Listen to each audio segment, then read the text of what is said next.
శ్రీ ఉత్తమ్ కుమార్ రెడ్డి గారికి, రెవెన్యూ శాఖ మంత్రులు శ్రీ పొంగులేటి శ్రీనివాస్ రెడ్డి గారికి,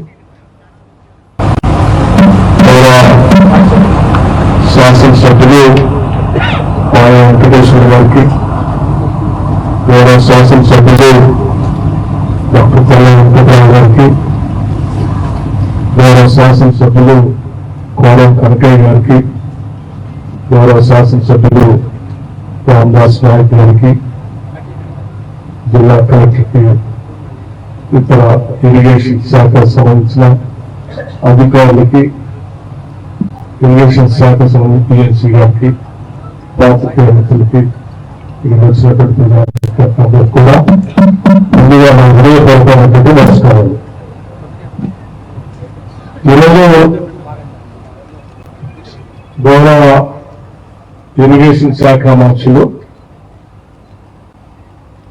శ్రీ ఉత్తమ్ కుమార్ రెడ్డి గారు గోదావరి నదిలో ప్రవహిస్తున్నటువంటి నీటిని సాధ్యమైనంత మేరకు అందుబాటులో ఉన్నటువంటి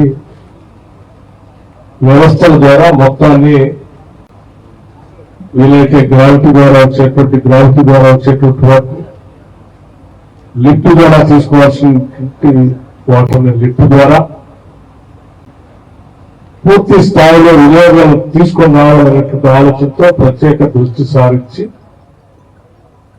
ఇరిగేషన్ ప్రాజెక్ట్స్ దగ్గరికి వెళ్లి రివ్యూ చేసే కార్యక్రమాన్ని చేస్తా ఉన్నారు. గౌరవ ముఖ్యమంత్రి రేవంత్ రెడ్డి గారు, ఇరిగేషన్ శాఖ మంత్రులు, రెవెన్యూ శాఖ మంత్రులు, అట్లాగే అగ్రికల్చర్ శాఖ మంత్రులు, నేను, ఇతర కేబినెట్ సహచర మంత్రులందరూ కూడా ప్రస్తుతం ప్రపంచవ్యాప్తంగా వచ్చినటువంటి ఎల్నినో ఎఫెక్ట్ తో వచ్చేటువంటి విపత్కర పరిస్థితులు కూడా తట్టుకొని ముందే ఒక ప్లాన్ తయారు చేసుకుని దానికి అనుగుణంగా రాష్ట్ర ప్రభుత్వం వడివడిగా అడుగులు ముందుకు వేస్తూ ఈ కార్యక్రమం చేపుతూ ముందుకు పోతా ఉంది. అందులో భాగంగానే ఈరోజు 3 రోజుల క్రితం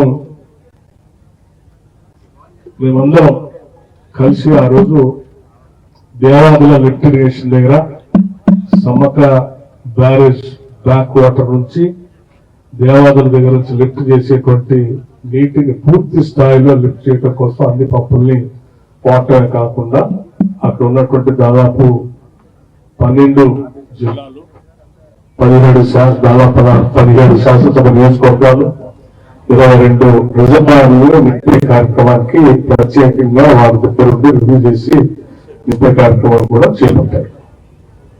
అలాగే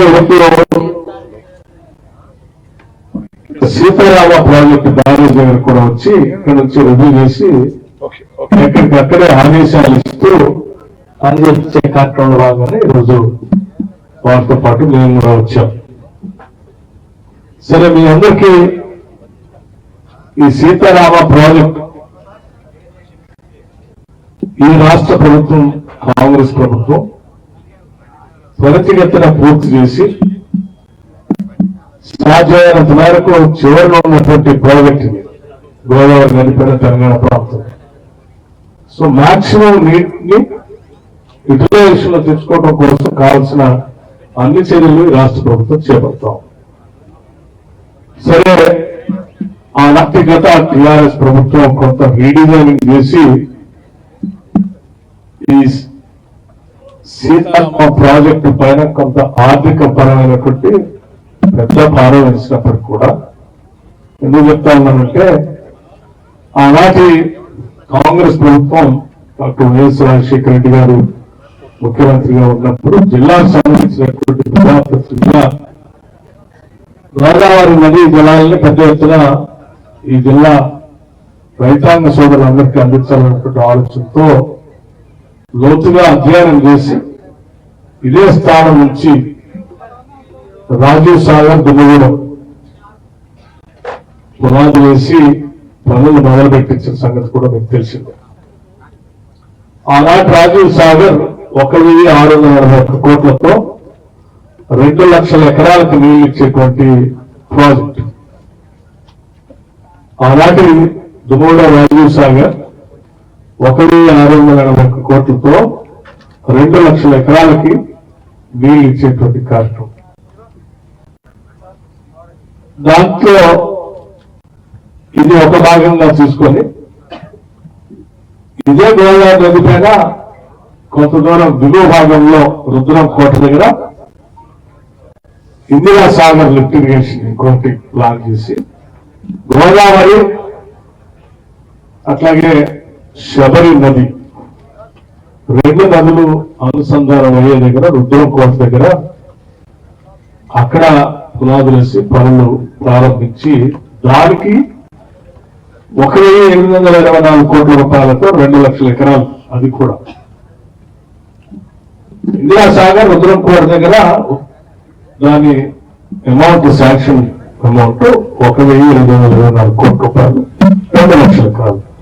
మొత్తంగా 2 ప్రాజెక్టులు కలిపి 4 లక్షల ఎకరాలకి 3,500 కోట్ల రూపాయలతో 505 కోట్ల రూపాయలతో 3,505 కోట్ల రూపాయలతో 2 ప్రాజెక్టుని కంప్లీట్ చేసి ఈపీసీ సిస్టమ్ ద్వారా ఈ జిల్లాకి 4 లక్షల ఎకరాలు గోదావరి నీళ్లు ప్రవహించడం కోసం ఆ 2 ప్రాజెక్టులు మొదలుపెట్టడం జరిగింది. అప్పటికే రాష్ట్ర వరకు ముందు 2 ప్రాజెక్టులకు సంబంధించినటువంటి పనులు మొదలు కావటం, చాలా పెద్ద ఎత్తున ముందుకు పోవటం, దాంట్లో 2 ప్రాజెక్టులకు సంబంధించి అప్పటికే ఖర్చు పెట్టినటువంటి డబ్బులు లెక్క చూస్తే రెండింటికి సంబంధించి దాదాపు 2,000 కోట్ల రూపాయలు అప్పటికే ఖర్చు పెట్టడం, దానికి సంబంధించి పనులు పూర్తి చేయడం కూడా జరిగింది. ఇక కేవలం మిగిలింది 1,505 కోట్ల రూపాయలు అంటే 1,505 కోట్ల రూపాయలు. కేవలం మిగిలింది 1,505 కోట్ల రూపాయలతో మాత్రమే ఖర్చు చేస్తే 2 ప్రాజెక్టులు పూర్తయి 4 లక్షల ఎకరాల నీళ్లు ఇచ్చేటువంటి ఆ 2 ప్రాజెక్టులు దురదృష్టవశాత్తు ఆనాటి టీఆర్ఎస్ ప్రభుత్వం కేసీఆర్ గారి నాయకత్వంలో ఒక దుర్మార్గమైనటువంటి ఆలోచన చేసి రెండింటినీ రీడిజైనింగ్ చేసి దాదాపు ఇవాళ ఇటీవల సీతమ్మ బ్యారేజ్ తో సహా కలుపుకొని ఇంకా ఆ బ్యారేజ్ ఇప్పుడు రెండింటిని కలపడం వల్ల ఒక విధంగా లిఫ్ట్ చేయడానికి సరిపోయినంత స్టోరేజ్ బ్యారేజ్ కూడా కట్టాల్సిన పరిస్థితి. దాంతో కలుపుకొని దాదాపు 24,000 కోట్లకి ఇది రీడిజైన్.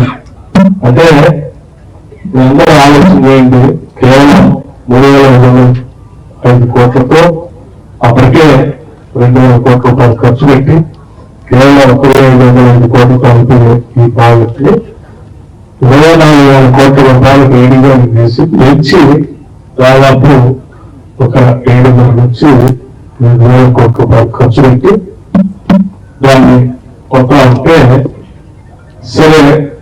ఆనాడే ఉత్తమ్ కుమార్ రెడ్డి గారు శాసనసభలో రాష్ట్ర కాంగ్రెస్ కమిటీ అధ్యక్షులుగా, నేను క్యాంపెయిన్ కమిటీ చైర్మన్ గా శాసనసభలో బయట ఈ గోదావరి నది పైన జరుగుతున్నటువంటి దోపిడీ చాలా స్పష్టంగా సభలో బయట కూడా వివరాలతో సహా వివరించి ఇది సరైన కాదు, 2 వాటిని కంప్లీట్ చేసిన తర్వాత ఇంకా చేసుకోవచ్చు స్పష్టంగా చెప్పినప్పుడు కూడా ఎలక్షన్ పెట్టి అట్లా ముందుకు పోయారు. సరే 10 ఏళ్ళు అప్పుడు రుద్రం కోటని ఇందిరా సాగర్ వనాంతం చేసి అంటే పూర్తిగా వదిలేసి ఈ ఒక్కదానిపైన దృష్టి సారించి తీసుకుంటూ చివరికి అక్కడికి రుద్రం కోట నుంచి వచ్చేటువంటి పరిసర ప్రాంతాలకు అందించాల్సిన నీళ్ళు కూడా కొన్ని 100 కిలోమీటర్లు ఇక్కడి నుంచి లిఫ్ట్ పంపించాల్సిన పరిస్థితి తీసుకొచ్చారు. సరే ఈ కాంగ్రెస్ ప్రభుత్వం సరే ఈ దార్శికాలన్నింటినీ గమనించినటువంటి ప్రజానికి వాస్తవాన్ని గౌరవం తీసుకొని కాంగ్రెస్ ప్రభుత్వాన్ని అధికారంలో తీసుకొని రావడం వచ్చిన వెంటనే ఈ ఇరిగేషన్ ప్రాజెక్టు సంబంధించి ముఖ్యమంత్రి గారు రేవంత్ రెడ్డి గారు, ఉత్తమ్ కుమార్ రెడ్డి గారు, అట్లాగే జిల్లా నుంచి ప్రాతినిధ్యం వస్తున్నటువంటి నేను, రెవెన్యూ శాఖ మంత్రి పొంగూరు శ్రీనివాస్ రెడ్డి గారు, వ్యవసాయ శాఖ మంత్రి ఉత్తమ నాగేశ్వర గారు సుదీర్ఘంగా దీనిపైన రివ్యూ చేసి సరే ఇప్పటికే ఈ ప్రాజెక్టు రీడిజైన్ చేశారు, చాలా వరకు పనులు ముందు తీసుకొని పోయారు. దీన్ని తప్పులు జరిగినప్పుడు కూడా దీన్ని జాగ్రత్తగా కొనసాగిస్తూ ముందు తీసుకొని పోయి ఇప్పటికీ చాలా డబ్బులు ఖర్చు పెట్టారు కాబట్టి ఆపటం కూడా కరెక్ట్ కాదు. ముందుకు తీసుకొని పోయి దీన్ని కొనసాగించి కంప్లీట్ చేయాలనుకుంటే ఆలోచనతో ఈ రోజు వారు నిర్ణయం తీసుకొని కార్యక్రమాన్ని తీసుకొని పోతాం. ఆ తీసుకొని పోయే క్రమంలోనే ఎంత ఖర్చు పెట్టా ఎక్కడ మధ్యలో డిస్ట్రిబ్యూటర్ కెనాల్స్ లేకపోవటం, రిజర్వాయర్స్ కెపాసిటీ కూడా నీళ్ళు నింపుకొని కెపాసిటీ పెంచుకోవడానికి అవకాశం లేకపోవటం, వాటన్నిటి కూడా సరిదిద్ది వాళ్ళ మధ్యలో దీన్ని జాగ్రత్తగా ఎల్ఎస్పీ కెనాల్లో లింక్ చేసి రాజీవ్ కెనాల్ని యాడ్ చేయటం, వేరే రిజర్వాయర్ నింపే కార్యక్రమం చేసుకోవటం, అట్లాగే పాలియర్ రిజర్వాయర్ కూడా లింక్ కెనాల్ ద్వారా టన్నల్ ద్వారా అక్కడ తీసుకుపోయే కార్యక్రమం చేయటం, సత్తుపల్లి వరకు నీళ్లు తీసిపోయే కార్యక్రమాన్ని త్వరితగతిన రివ్యూ చేస్తూ నిధులు ఇబ్బంది లేకుండా కంప్లీట్ చేసి జిల్లాకు నీళ్లు అందించాలనే కార్యక్రమంలో భాగంగానే ఈరోజు ఇరిగేషన్ శాఖ మంత్రులు విడుదల చేసుకుంటూ ఇచ్చాం ప్రాజెక్టులు చేస్తా ఉన్నాం. అందులో భాగంగానే ఈరోజు ఇక్కడ కూడా వచ్చి ఈ కార్యక్రమాన్ని ఏర్పాటు చేయడం జరిగింది. అందులో భాగంగానే వచ్చాం.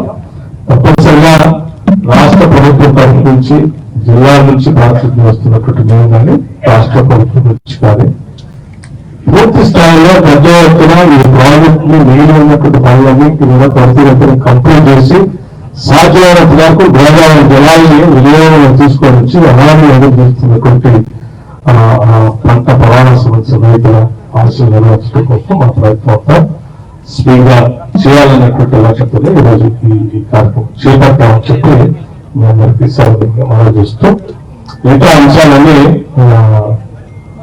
దాన్ని ఆ క్యాలెండర్ పెట్టుకొని మంత్రి వాళ్ళు రివ్యూ చేస్తాం. అండ్ మీ అందరికి కూడా జిల్లా ప్రజలందరూ కూడా చెప్పవలసింది ఏంటంటే ఈ ప్రభుత్వం ప్రజాప్రభుత్వం, ప్రజల ప్రభుత్వం. ఈ ప్రభుత్వం ద్వారా ఏ ఒక్క పైసా కూడా వినియోగం కాకుండా జరిగిన పనిని కంటిన్యూ చేస్తూ తొందరగా ప్రయారిటైజ్ చేసుకొని ప్రాజెక్ట్ కంప్లీట్ చేసి as early as possible complete this project. This is what ఇది రాష్ట్ర ప్రజలకి జిల్లా ప్రజలకు కూడా. ఎందుకంటే గోదావరి నదిలో చివరిలో ఉన్నటువంటి ప్రాజెక్ట్ ఇక్కడ నుంచి అంత ఎక్కువ మొత్తంలో ఈ జిల్లా నుంచి డ్రా చేస్తే అంత మంచిదాన్ని ఆలోచన ముందుకు వస్తాం. నమస్కారం, ధన్యవాదాలు. నేను